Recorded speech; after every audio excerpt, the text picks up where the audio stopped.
Given the different types of abuse that may have occurred, when a parent seeking to protect their child is also looking for opportunities to encourage a positive relationship with a former abusive parent, are there scenarios where you would recommend that the family move through the court and seek legal remedies such as supervised visitation or court-mandated mediation or therapy? And are there other scenarios in which you might recommend a non-legal resolution toward reunification? I always recommend seeking a court order. Now, that does not mean that you have to go through a trial and litigate the case. It could mean that you reach certain agreeable resolutions voluntarily and incorporate that into an agreement that is approved by the court. The reason I recommend court orders are typically because agreements aren't readily enforceable in other countries. So if there are concerns about possible future abductions or enforcement of certain processes or access rights, it's going to be more difficult to recognize those in other countries if it's just verbal or just by an agreement that's not approved by the court.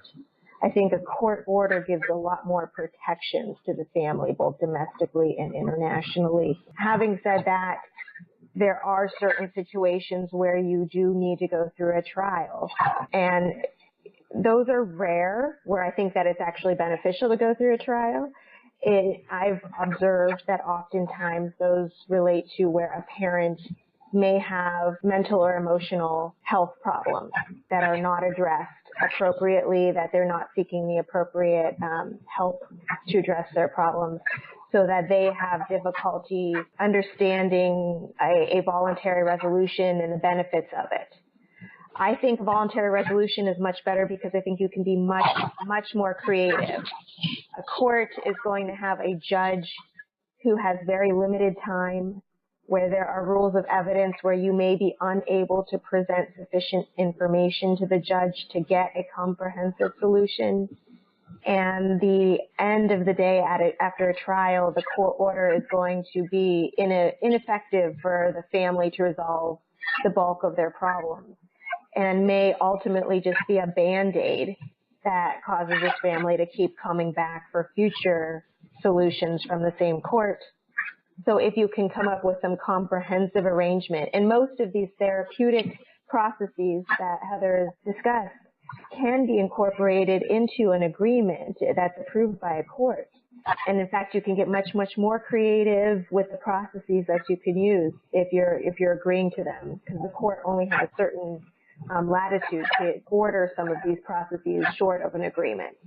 So I would recommend some type of voluntary process, which does go into the mediation that you mentioned, Adina, where parents might be able to engage in the mediation process prior to going to court or filing anything in the court process to try to reach a voluntary resolution. And so from the clinical perspective, I often say, or have been saying over the past couple of years, I really should have gone to law school so I could better understand the process of the courts, because I do make it mandatory when I start this process with families that if there is a court order involved, that they have to come to the intake session with that court order.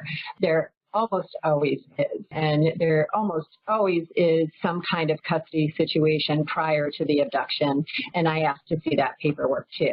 And so a lot of what you talked about, Melissa, was already in place when I start working with the child and or the family.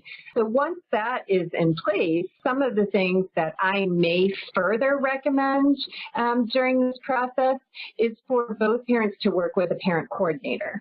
And the parent coordinator can help with communication between the parents so that I can focus my clinical work on the child and the clinical work of the family. I may also at some point make a recommendation for one or both of the parents to have psychological assessments done if I'm concerned about the mental health of one or both parents. And so those are some of the recommendations that I may make as things go on. But as a therapist, my role is really to sit with the child and observe what the child brings into my office.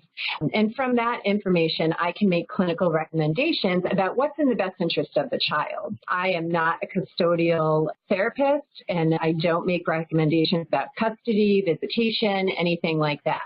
So that, I hope, comes in prior to coming into my office. And then if there are questions or concerns, I may recommend that one or both of the parents file a motion with the court to enforce one of those recommendations.